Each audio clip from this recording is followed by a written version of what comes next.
much work to get ready. I washed my face and hands again, slicked down my hair, and checked my overalls for dirt. They looked all right to me, so I scampered for the barn, hoping to get in on the hitching up of the horses.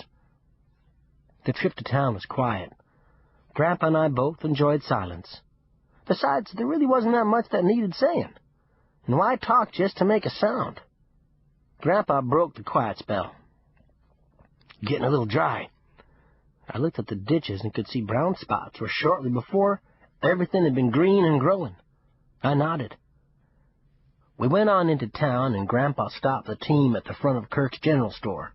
I hopped down and hitched the team to the rail, while Grandpa sort of gathered himself together for what needed to be done. Soon we were inside the store, and after exchanging howdies and small-town talk of Mr. Kirk and some customers, Grandpa and I set about our business. Grandpa's was easy enough. He was to purchase the supplies needed back at the farm. I had a tougher job. Before I'd left, Uncle Charlie had, as usual, slipped me a nickel on the sly. Now I had to decide how to spend it. I moved along the counter to get a better look at what Mr. Kirk had to offer. Mrs. Kirk was toward the back talking to someone over the telephone. Only a few folks in town had telephones. I never could get used to watching someone talking into a box. She finally quit and walked over to me. "Morning, Daniel. Nice day again, isn't it? Fear it's gonna be a bit hot before it's over, though." Without even waiting for a reply, she said to Grandpa, "Want to be sure that you got this letter that came for you." Mrs. Kirk ran our local post office from a back corner of the general store. She was a pleasant woman, and her concern for people was just that, concern rather than idle curiosity. Grandpa took the letter, his face lighting up as he did so. We didn't get much mail out our way. "From my pa," he volunteered, giving Mrs. Kirk his rather lopsided grin. "Thank you, ma'am." He stuffed the letter into his shirt pocket. I forgot about the letter and went back to the business of spending my nickel. It seemed it was next to no time when Grandpa was gathering his purchases and asking me if I was about ready to go. I still hadn't made up my mind. I finally settled on a chocolate ice cream cone, then went to help Grandpa with the packages. I wasn't much good to him, having one hand occupied, but I did the best I could. He backed the team out, and we headed for home, me making every lick count. That ice cream plumb disappears in summer weather. When we were clear of the town, Grandpa handed the reins to me. "I'm kind of anxious to see what my pa be saying," he explained as he pulled a letter from his shirt pocket. He read in silence, and I stole a glance at him now and then. I wanted to find out how a letter written just to you would make a body feel. This one didn't seem to be pleasing my Grandpa much.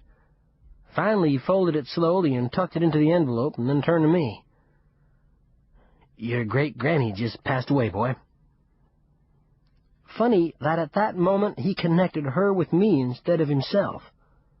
He reached for the reins again in an absent-minded way. If he'd really been thinking, he would have let me keep driving. He most often did on the way back from town. I watched him out of the corner of my eye. I was sorry to hear about Great-Granny, but I couldn't claim the sorrow. I'd never met her, and had heard very little about her. Suddenly it hit me that it was different for Grandpa. That faraway old lady who had just died was his ma. I felt a lump come up in my throat then, a kind of feeling for Grandpa, but I didn't know how to tell him how I felt. Grandpa was deep in thought. He didn't even seem to be aware of the reins that lay slack in his hands. I was sure that I could have reached over and taken them back, and he never would have noticed. I didn't, though. I just sat there, quiet-like, and let the thoughts grow through his mind. I could imagine right then that Grandpa was remembering Great-Granny as he had seen her last. Many times he told me that when he was 15, he decided that he wanted to get away from the city.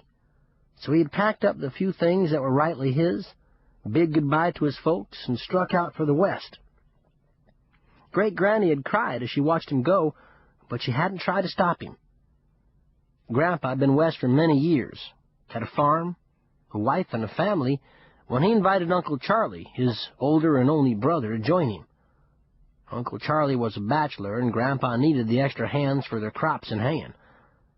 Uncle Charlie had been only too glad to leave his job as a hardware store clerk and travel west to join Grandpa. Every year or so, the two of them would sit and talk about hopping a train and paying a visit back home, but they never did get around to doing it.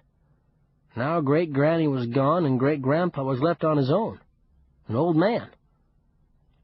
I wondered what other thoughts were scurrying through my grandpa's mind. A movement beside me made me lift my head. Grandpa reached over and placed his hand on my knee. I was surprised to see tears in his eyes. His voice was a bit husky as he spoke.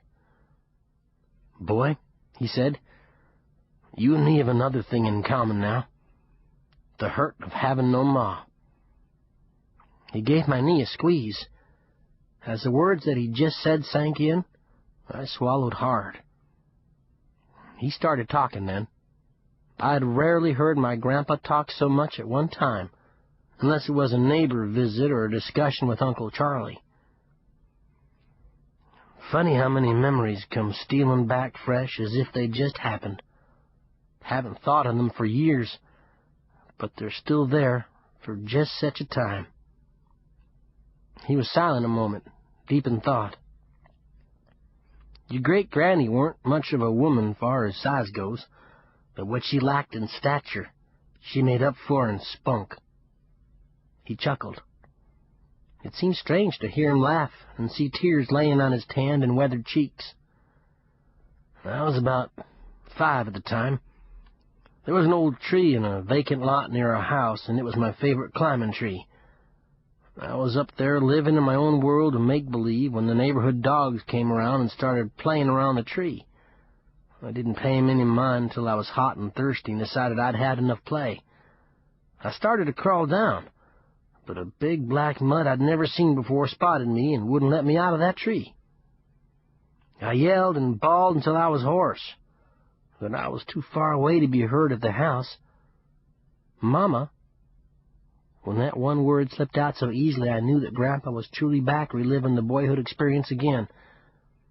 She waited my dinner for me and fussed that I was late again. But as time went on and I still didn't come, her worry drove her out looking for me. When she caught sight of the tree, she spied the mutt standing guard at that tree and figured out just what was going on. She grabbed a baseball bat lying in a neighbor's yard and came a-marching down. I can see her yet. That little bit of a woman with her club fairly blazing. She was so mad. Well, that mutt soon learned that he was no match for my mama. I never did see that dog again. Grandpa chuckled again. Funny how a woman can be bold as an army when there's a need for it, and yet so gentle. Your great-granny was one of the kindest, gentlest people I ever knew. Just the touch of her hand brushed the fever from you. And when she gathered you into her arms in her old rocking chair, after she'd washed you all up for bed, and held you close against her, and rocked back and forth humming an old hymn and kissing your hair. Grandpa stopped and swallowed, and another tear slid down his cheek. "Shucks," he said. "I knew that I was too old for that, but as long as the neighbor kids didn't catch me at it." Funny how loved I felt. Then one day I knew that I was just too big to be hugged and rocked anymore. But I missed it, and I think Mama did too. I often caught that longing look in her eye. She'd reach for me, and I thought that she was going to pull me into her lap again.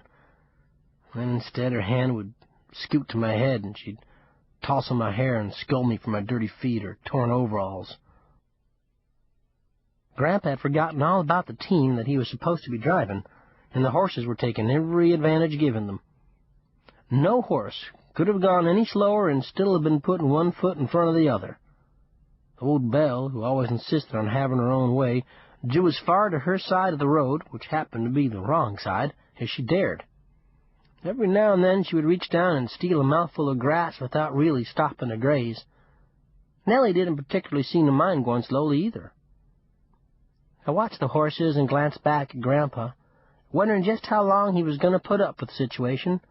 I think he had even forgotten me. He stopped talking, but I could tell by the different expressions on his face that his mind was still mulling over old memories. Many of them had been happy memories, but they brought sadness.